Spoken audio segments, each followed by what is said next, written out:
Você quer aprender a explicar uma sequência de eventos de uma forma clara e ordenada e sem perder a lógica? Fica aqui nesse vídeo que eu vou te explicar um segredo, umas palavras-chave para conseguir fazer isso.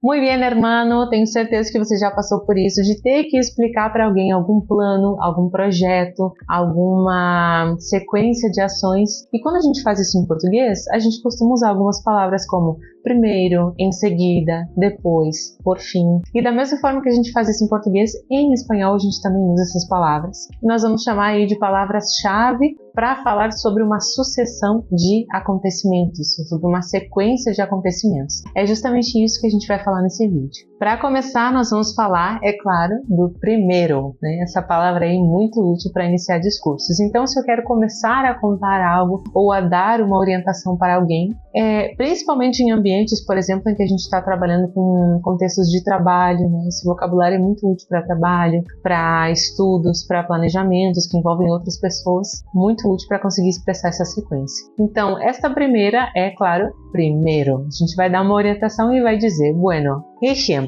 Primero, necesitamos recopilar datos para la investigación de mercado. Primero, necesitamos hacer presupuestos de cuánto va a costar este equipo, este aparato. Primero, necesitamos hacer una búsqueda, una investigación inicial e assim por diante. Então, a gente tem aí uma primeira ação a ser realizada que a gente usa, claro, a palavra primeiro. Depois, nós vamos usar uma palavra muito importante que é a palavra luego. Luego, diferentemente do português, não significa necessariamente logo, em breve, em relação a daqui a pouco tempo acontecerá alguma coisa. Luego, em geral, significa muito mais, na maioria dos contextos, quando a gente quer expressar em seguida ou depois. Por exemplo, luego analizaremos los datos para identificar tendencias. Luego analizaremos los presupuestos para elegir el mejor. Então, primeiro hacemos algo, luego hacemos outra coisa. Terceira palavra que vai nos ajudar a dar essa sequência de acontecimentos é a expressão después de eso. Primeiro hacemos eso, luego hacemos outra coisa e después de eso hacemos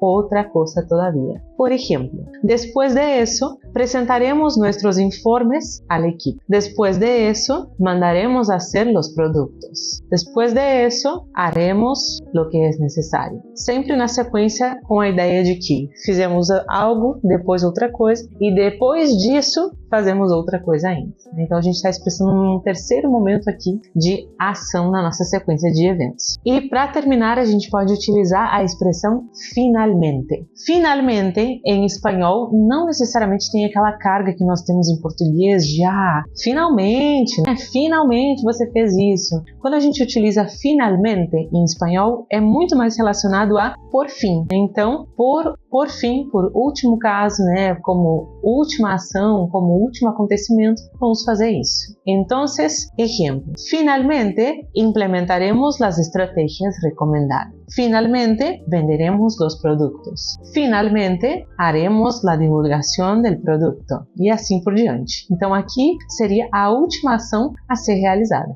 Finalmente. Sem essa carga aí de finalmente, né? Esqueça isso aí, não tem nada a ver. Então, a gente vai falar realmente de algo que é apenas a última ação a ser feita, não tem essa carga, né, impaciente que a gente costuma usar em língua portuguesa. Essas palavras que você acabou de aprender são cruciais para que você consiga fazer uma exposição com clareza e ajudar aqueles que estão te escutando a entender uma sequência lógica naquilo que eles precisam fazer. Por isso que a gente diz que são essas palavrinhas clave. Resumindo, então, vamos recapitular. Começamos com primeiro, luego, después de eso e finalmente. 4 palavras-chave para te ajudar. Viu só como é simples? Muito mais simples do que parece, né? Comenta aqui embaixo se você conhece mais alguma, deixa a tua sugestão de tema para os próximos vídeos e não esquece de compartilhar esse vídeo lá com o teu colega de trabalho que sofre para falar espanhol no trabalho, para que ele aprenda essas palavras e consiga aí facilitar a sua comunicação no dia a dia, tá bem? Nos vemos no próximo vídeo, hermanos. Hasta luego!